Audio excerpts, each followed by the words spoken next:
नमस्कार मंडळी. आज आपण आपल्या किचनमध्ये आप्पे पात्रातला बटाटे वडा बघणार आहोत. आपण नेहमी बटाटे वडा म्हटलं की तळणी ठेवायची, भरपूर तेल ओतायचं, असं सगळं असतं. आज आपण कमी तेलातला वडा करणार आहोत. आणि वैशिष्ट्य म्हणजे असं की हे तेल उरलंय, त्याचं काय करू असाही प्रश्न नाही. त्याच्यामुळे आपण असा वडा करणार आहोत की म्हणजे याच्यात तेलही उरणार नाही, आपल्या पोटातही कमी तेल जाईल, असा आपण वडाच करणार आहोत. त्याच्यासाठी मी हे 4 बटाटे घेतले. त्यामध्ये आता मी ते मॅश करणार आहे, पण मॅश करायच्या आधीच त्याच्यात साहित्य घालून घेते. हे मी मीठ घातलंय, चवीनुसार बघायचं मग कमी जास्त. त्यानंतर ही कोथिंबीर, ह्यामध्ये कोथिंबीर भरपूर घालायची, खूप छान लागते. त्यानंतर आपण हा आलं लसूण मिरची असा ठेचा केलेला आहे तो घालणार आहे. तो सुद्धा आपण आपल्या आवडीनुसार घालायचा, कोणाकडे कमी जास्त कसं हवं असेल तसं. आपण भाजी आपली तयार झाली की चव बघायची. यामध्ये भाजी फोडणीला टाकायचं झंझट नाही, कारण आपण अशी भाजी करणार आहोत. म्हणजे हे मसाला आपण तळून घेतल्यामुळे, तेलावर परतून घेतल्यामुळे, मी दाखवलाय यापूर्वी तुम्हाला मसाला, तर असा मसाला आपण तेलावर परतून घेतल्यामुळे आपल्याला ते भाजी परत परतायची किंवा काही जरूर नाही. हे फक्त आता सगळं मॅश करून घ्यायचं, नंतर आपण बेसन कालवायचंय. पण आधी हे तुम्हाला मी बटाटे मॅश करून दाखवते, सगळं एकत्र करून भाजी कशी करायची. किती सोपी पद्धत आहे बघा, आणि झटकन होणारं. आणि महत्वाचं म्हणजे ह्याच्यातून तेल उरणार नाहीये, हे आणखीन महत्वाचं.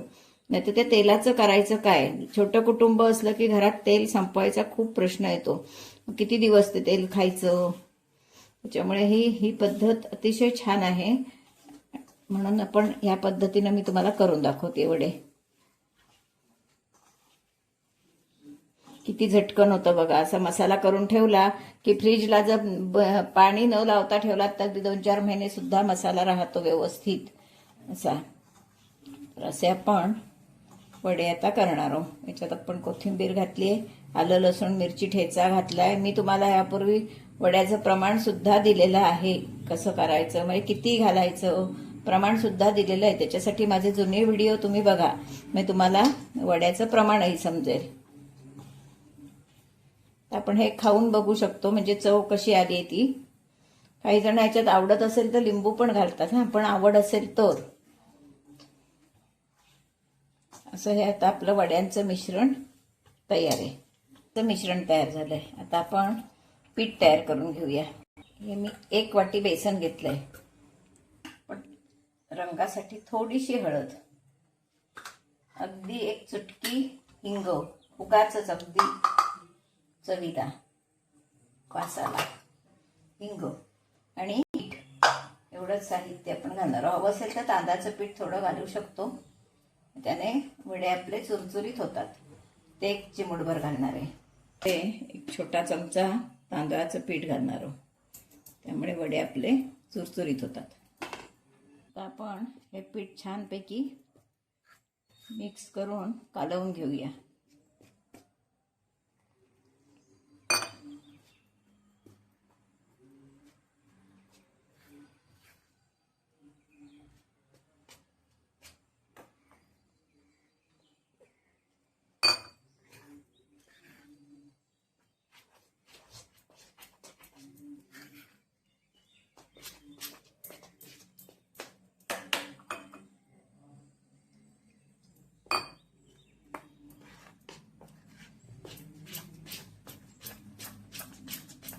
गाठी यातले मोडल्या पाहिजेत,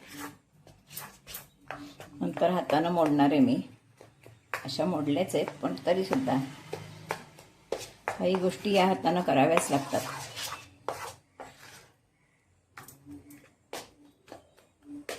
आप्पे पात्र गरम होत ठेवलंय, त्याला सगळीकडून व्यवस्थित ग्रीसिंग करून घेणार आहोत. पहिल्या घण्याला प्रॉब्लेम येतो बऱ्याच वेळा, कारण सगळीकडे ते तापलेलं नसतं व्यवस्थित, म्हणून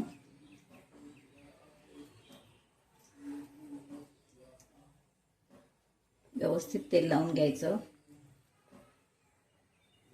आपलं हे पिठाचं बॅटर छान तयार झालेलं आहे. तर आपण छोटे छोटे वड्यांचे गोळे करून घेणार आहोत. हे बघा असे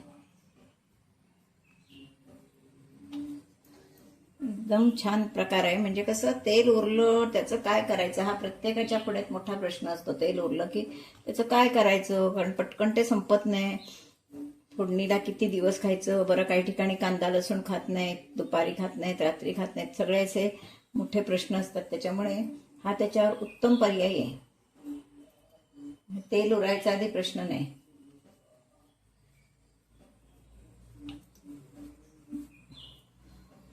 आपण घालून घेऊया. आपण एक एक वडा मी यावेळी जरा गोल केले, आप्पे पात्रात सोडायचे म्हणून गोल केले, चपटे केले नाहीयेत. तर आपण एक एक वडा आप्पे पात्रात सोडूया. मी शक्यतो हातानं सोडणार आहे, कारण मला हाताची सवय आहे, चमच्याची सवय नाहीये. त्याच्यामुळे मी वडा हातानं सोडणार आहे. व्यवस्थित कोटिंग करून घ्यायचं.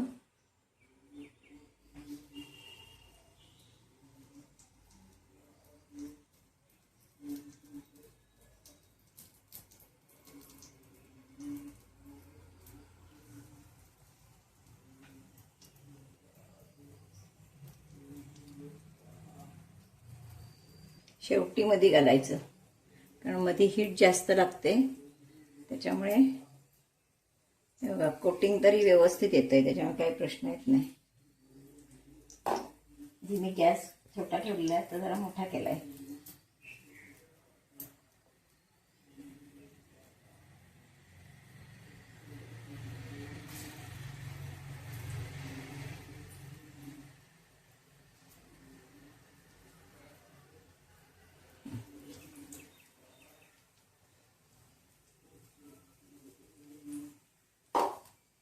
पण ठेवणार आहे.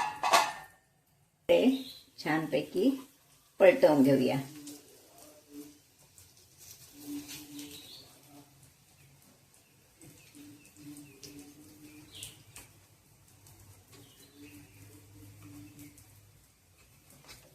व्यवस्थित उकळतोय आणि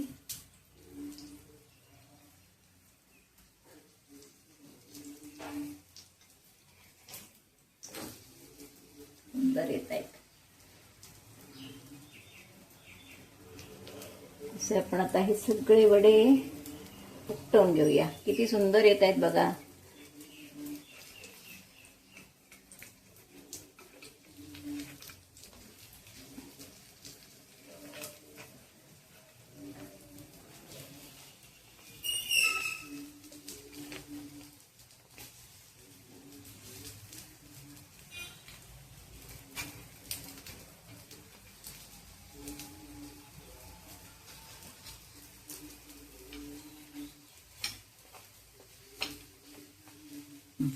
थोडं थोडं एकदम छान असे आपले क्रिस्पी वडे तयार आहेत.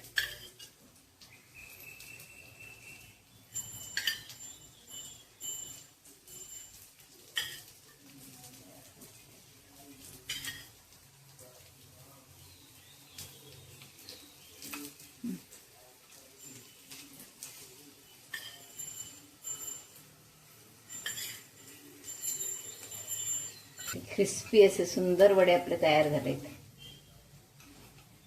एकदम मस्त. वाटले तर असे तिरके करून सुद्धा आपण भाजून काढू शकतो. जर कुठे वाटला कच्चा तर असाही करून काढू शकतो. पण कमी तेलाचं आणि अजिबात तेल फुकट जाणार नाही ह्याचं. आता मिरच्या पण हव्या तर एक दोन भाजत ठेवायच्या, म्हणजे आपल्याला वड्याबरोबर मिरची हवी असते ना, ती सुद्धा अशी ठेवली की बरोबर त्या वड्याबरोबर भाजून निघेल. त्यांची रेसिपी तयार. ती सगळीकडून व्यवस्थित आहे बघा. भाजलेले वडे तळलेले खाण्यासाठी तयार आहेत. वडे बरोबर गरम गरम चहा.